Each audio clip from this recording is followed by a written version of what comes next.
पापा जी, आपके लिए खाना। जी बेटा, मेरा दही खाने का बहुत मन है। अगर घर पर है तो थोड़ी सी दे दो। पापा जी, दही तो खत्म हो गई, आप कल खा लेना। ठीक है बेटा, मैं बिना दही के खाना खा लूँ।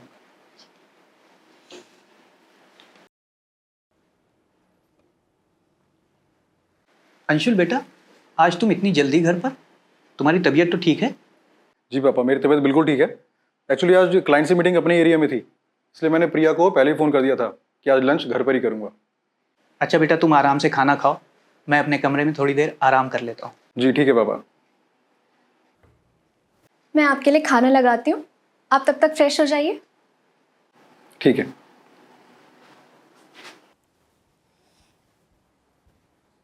ये लीजिए।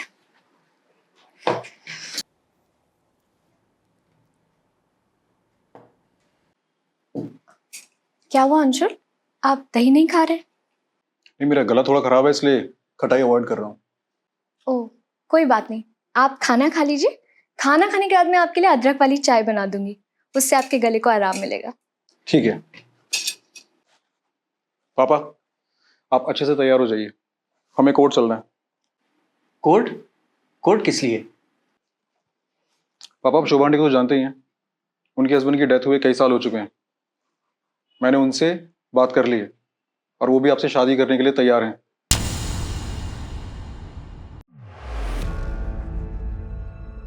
इसीलिए हमें कोर्ट जाना है। शादी? वो भी मेरी? अंशुल, आप क्या मजाक कर रहे हैं? मैं मजाक नहीं कर रहा, मैं बिल्कुल सीरियस हूँ। आज ही पापा की शादी है। अंशुल, आपका दिमाग तो ठीक है ना? पापा इस उम्र में शादी करेंगे? उनकी नाते पोती खिलाने की उम्र है, ना कि शादी करने की। बेटा, अगर मुझे शादी ही करनी होती तो मैं तब करता जब तुम्हारी माँ हम दोनों को इस दुनिया में अकेला छोड़कर चली गई थी। उस समय तुम 3 साल के थे और शायद तुम्हें भी माँ की ज़रूरत थी।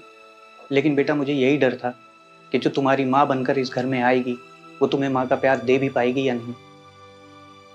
जब मैंने उस वक्त शादी नहीं की तो अब क्यों करूँगा? पापा, मुझे पता है कि आपने मुझे किन हालातों में पाला है। बुआ जी सब बताती थी कि कैसे आप पर दूसरी शादी करने का प्रेशर पड़ता था, लेकिन आपने दूसरी शादी नहीं की। आपने खुद मुझे खाना बना के खिलाया, मुझे पढ़ाया लिखाया और अपना बिजनेस मुझे संभालने के लिए दिया। और मेरी शादी प्रिया से करवाई ताकि वो इस घर का अच्छे से ख्याल रख सके। सही कहा बेटा तुमने, और सब कुछ अच्छे से चल तो रहा है। और फिर ये अचानक मेरी शादी की बात कहां से आ गई? हाँ अंशुल, आखिर हो क्या गया है? मैं इन्हें अपने पापा जी जैसा मान सम्मान देती हूँ। हाँ प्रिया, मैं जानता हूँ कि तुम पापा को कितना सम्मान देती हो, इसलिए मैंने डिसाइड किया है कि हम किराए के मकान में शिफ्ट होंगे और मैं ऑफिस से हर month as an employee monthly salary लिया करूँगा। आखिर तुम्हें हो क्या गया है? तुम ऐसी बहकी बहकी बातें क्यों कर रहे हो? प्रिया, मैं बिल्कुल ठीक हूँ, मुझे कुछ नहीं हुआ। जब पापा ने तमाम उम्र मेरी सुख सुविधाओं का इंतजाम करने में लगा दी, मेरा भी तो फर्ज बनता है कि मैं अपने पापा का ख्याल रखूं। पापा की बराबरी तो मैं 7 जन्म तक नहीं कर सकता। उनका कर्ज मैं इस जन्म में तो क्या कभी भी नहीं चुका पाऊंगा। प्रिया, अच्छा बेटा होने का फर्ज मैं अच्छे से निभा पाऊंगा या नहीं, ये तो मुझे पता नहीं, लेकिन मैं अपने पापा के लिए इतना तो कर सकता हूं कि उनके लिए एक कटोरी दही का इंतजाम तो कर दूं।